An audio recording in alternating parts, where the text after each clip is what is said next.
All right. So you made it. Yeah. You're here. Got your standard issue kit. Yeah, that recruit suit, Yeah. it's a little heavier than it looks, isn't it? And those 3 sigils. You'll get used to it. But being part of the guild, Yeah. it's not just about the gear, right? It's about something, I don't know, bigger, deeper. Yeah. Think of this like your orientation, I guess. Yeah. On, who we are, how we do things. Beyond just the targets and the contracts. Yeah. Welcome to, I guess you could say, the cultural deep dive. Exactly. It's you're signing up for a life, a way of life. It's steeped in tradition, a whole structure built on obligations, expectations, things you won't necessarily see right away. Right. Not exactly stuff they put in the recruitment brochures. Not exactly, no. This isn't about tactics, it's more about the core principles, the foundation, really, of everything we do here. Almost like learning the language of the guild. That's a good way to put it. Okay, so let's just start with the obvious. What you're wearing right now, those sigils. You've got your personal mark, your ship sigil, and the Lord's sigil. 3 points in a triangle. Yeah. And that personal sigil, the one that, eventually it becomes kind of synonymous with who you are, with your name. It's not just a cool design, you know. Definitely not. Like a living record of your reputation. It's everything, every op you pull off, every choice you make. It all feeds into that sigil, adds to its weight. Every success adds to the weight. Every slip up can make that weight a burden. Yeah.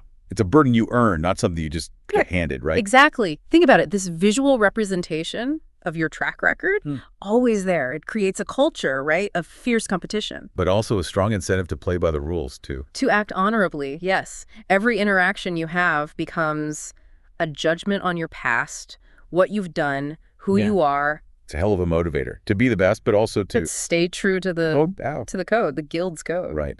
Okay, then there's the ship's sigil. Probably heard this one during assignment. You don't own her. She owns you. Bit of a struck way to put it. But it kind of sums up what it means to be a hunter. It really does. Your ship. It's not just transport. No, it's almost an extension of yourself. It's your sanctuary, your partner out there in the black. A huge responsibility, too. Think about it.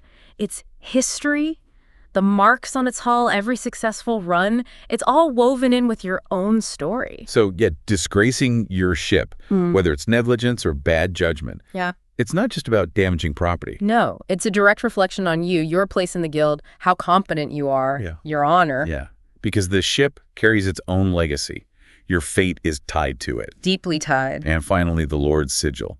This is the one with the most immediate authority, I guess. It's your allegiance, plain and simple, to one of the 13 lords. They're the ones giving you contracts, right? And under guild law, that sigil, it offers protection. But it also binds you? Absolutely. Betray that mark. Betray your lord.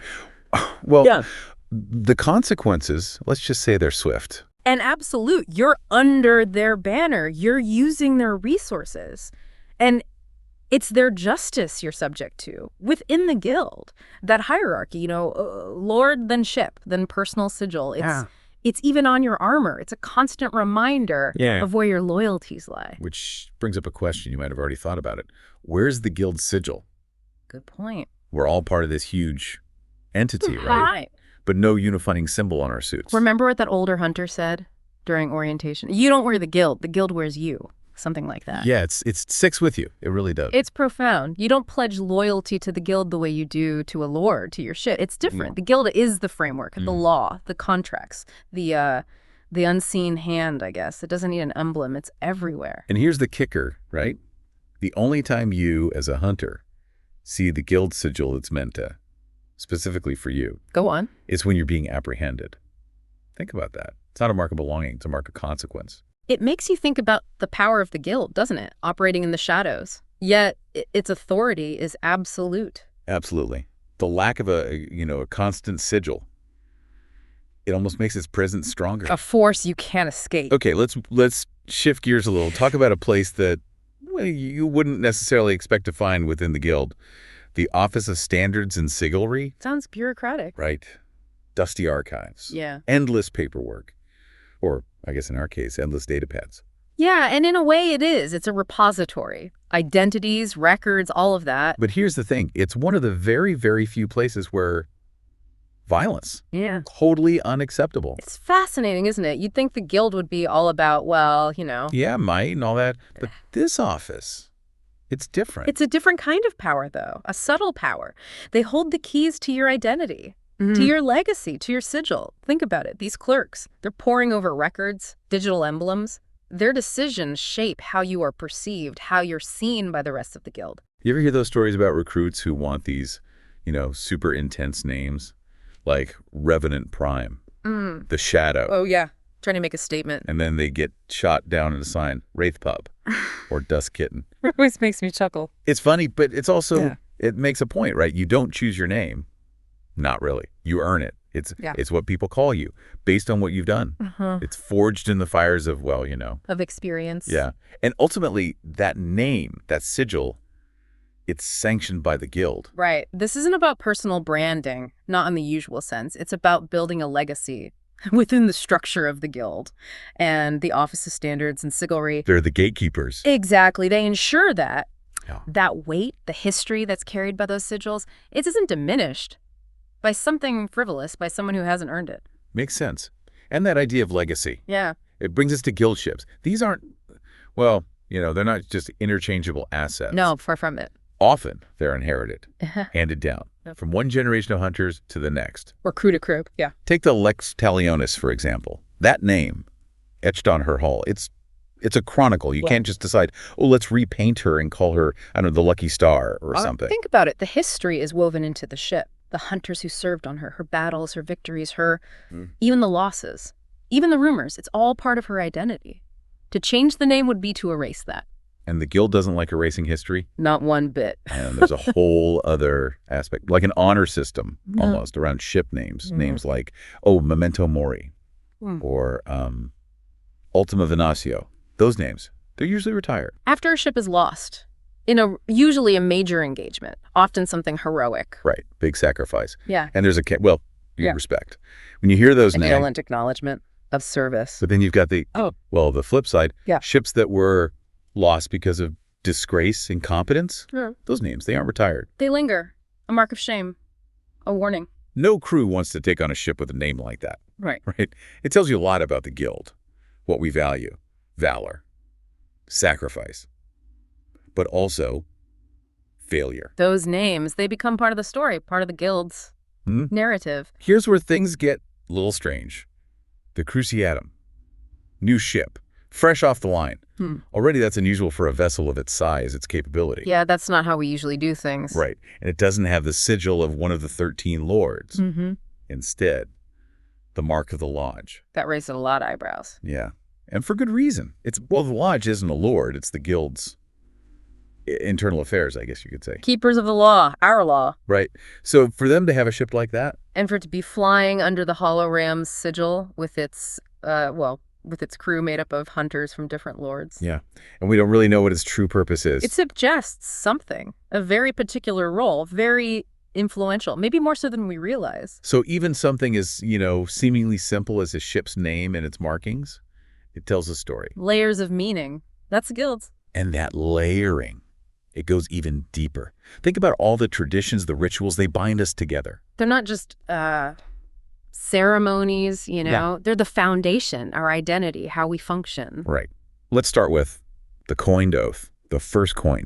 It's the moment you officially become a hunter. It's a big moment. Kneeling, accepting that coin. It's not just symbolic. It's your fidelity to your lord, to your ship, to upholding your name, to the guild itself. Accepting that coin as a vow, a serious one, breaking it, the repercussions are severe. That's a good word for it. The coin itself, it's a symbol, sure, but it's also tangible. The trust that's placed in you, the obligations you're taking on, and the ritual, that moment when you choose, it emphasizes just how important that commitment is. No going back. And then there's the last hunt, retirement in the guild. Not exactly a relaxing vacation. No. When a hunter decides to hang up their weapons, I guess. Yeah. The guild gives them one last contract. One last job. And you don't get to choose. The guild chooses. Yeah.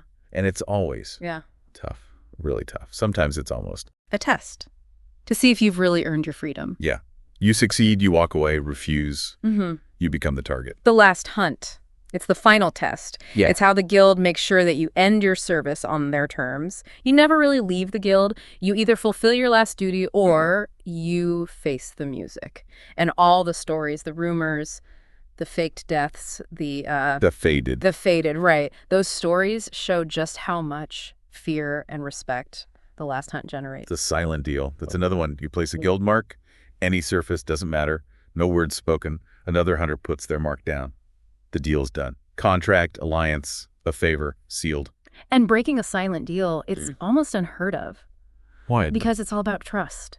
Absolute trust. We live in a world where words can be twisted, They can be lies. But the silent deal, Yeah. that's bedrock. Your mark is your bond. Unbreakable. Betray that. You've destroyed your standing in the guild. You're done. And when a hunter falls in the line of duty, Yeah.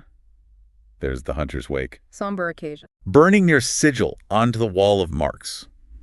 Auctioning off their gear to support your family. We take care of our own. It's a way of honoring their service, making sure they aren't forgotten. Not forget it. Gets me every time. Closure. Okay, let's say there's a dispute over a contract. You don't just start shooting at each other. There's a process, the right of challenge, a wager, a test, or... A duel. Right. Those are the only ways to settle things.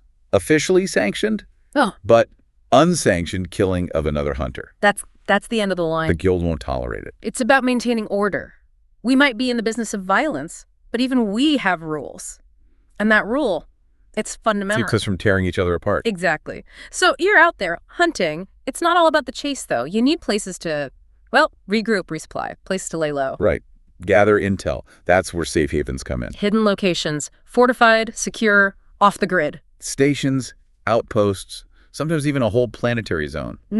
No one goes in who isn't killed. Neutral ground, a place to rest, repair. Yeah, meet with your fixers. But there are rules. Yeah. Very strict rules. No bloodshed inside a safe haven. No claiming contracts. Yeah. And absolutely no revealing the location to anyone outside the guild. Break those rules, you're done. You become the hunted. Safe havens. They're vital to how we operate. They're the network. Hidden, off the radar of the Imperium. Anyone who might want to. To shut us down. Exactly. And then you've got the black markets. Ah, yes, the shadow economy of the guild. Weapons, tech, stolen data, fake IDs. If it exists out there, you can find it. It's where you go when you need something a little off the books. Right. And you've got your fixers. They can get you anything. Quartermasters, gear and weapons. Specialists. And then the silent brokers. They deal in secret. Places like dialog, Ledger Hall on every citadel, the ghost stations, drift markets, dead ports. The veins and arteries of the guild. Every contract you complete, it all goes towards your guild reputation, your REP. It's not just a number. No. It determines what contracts you get offered, your standing, Right. your rank. You start as a greenhorn, right? Rise to bottom. And you can rise through the ranks, all the way up to living legend. Not many reach that level. Higher RDP equals better opportunities, more respect, more everything, really. Yeah. Screw up, get a negative REP, doors start closing fast. So when you're out there building your rep, That sigil, it becomes a symbol of your progress. where are your failures? Yeah. Where does a guild sit within the whole Imperium? It's complicated. We occupy a gray area. All right. Not exactly legal, but not outright outlawed either. The Imperium, they tolerate us. They need us. They use us Yeah. for the stuff they can't. Officially sanctioned. Planetary governors, corporations, they all come to the guild to get things done. Quietly. For your average citizen, we're more of a rumor, maybe. Boogeyman. But for criminals, Oh, okay. well, we're very real. And for Imperial law enforcement, we're a complication. Thorn in their side. But a necessary one. Right. Why doesn't the Imperium just shut us down, for starters? We handle the dirty work right. The stuff no one wants to admit to. Plus, plenty of powerful people in the Imperium have their own hunters on a retainer. Let's not forget the 13 lords. No one knows who they are, where they are. Taking them down, it's impossible. The guild thrives in the shadows. Always there. Now, when you take on a contract, you'll see the guild contract format, standardized. Keeps things clear. And it makes sure we're all operating within the framework of guild law. The mark, that's your target. The bounty, whether it's alive, dead. Sometimes it doesn't matter. Alive, dead, or either. Right. The priority level, who issued the contract, REP requirements, obviously, the location. And a section detailing potential complications. Because things don't always go smoothly. Finally, the citadels and the 13 lords. Top of the pyramid. Citadels, they're like fortresses, each one different. Command center, training facilities, the lord's domain. You don't get in unless you're invited. You're summoned. Right. And the lords, always 13. When one dies or steps down, Mm. another takes their place. The balance must be maintained. They don't rule openly, but everything in the guild flows from them. Contracts, rumors. Their influence is everywhere. Rivalries, sure, but open war between the lords. Forbidden. Forbidden. Take Yeah. the Ember Dragon, their power. It's all about destruction, about overwhelming force. Draco Invictus, that's their citadel. A name that commands respect and a fear. Or the Silent Rat. Operates from Tenebrae Vox, a place shrouded in. Secrets. They're master of them. Manipulation. Pulling strings in the dark. These are the figures who shape the guild. The ones who make the rules. So there you have it. The culture of the guild. It's tradition. It's the weight of the sigils you carry, the oaths you swear, the marks you leave. It's more than a job. It's a commitment. A way of life, yeah. Understanding that the nuances, the unspoken rules, the traditions, it's vital. It's what keeps you alive out there. It's how you navigate this world. Choose your allies, choose your path. Exactly. Which brings us to one final thought. You, the new recruits. You've heard the stories. You understand what you're carrying, both the sigils you wear and the unseen burdens. What kind of mark are you going to leave on the guild? Think about it. The guild. The guild has a long memory. That's all the time we have for this deep dive. Until next time, hunters.